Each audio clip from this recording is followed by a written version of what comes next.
fazer receita, não vim ser famosa nem nada.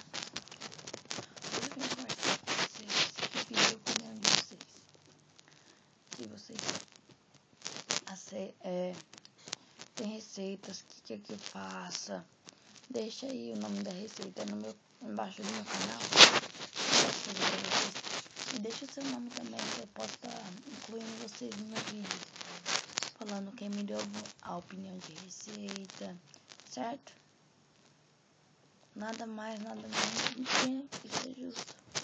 Então, se você tiver receitas para me falar, quer que eu faça, pode deixar o nome da receita aqui embaixo nos comentários, que eu vou estar pegando a sua receita, fazendo a sua receita e incluindo o nome no meu vídeo, tá bom? Então, se você gostou desse vídeo, curte e compartilha com a gente. Tchau, tchau.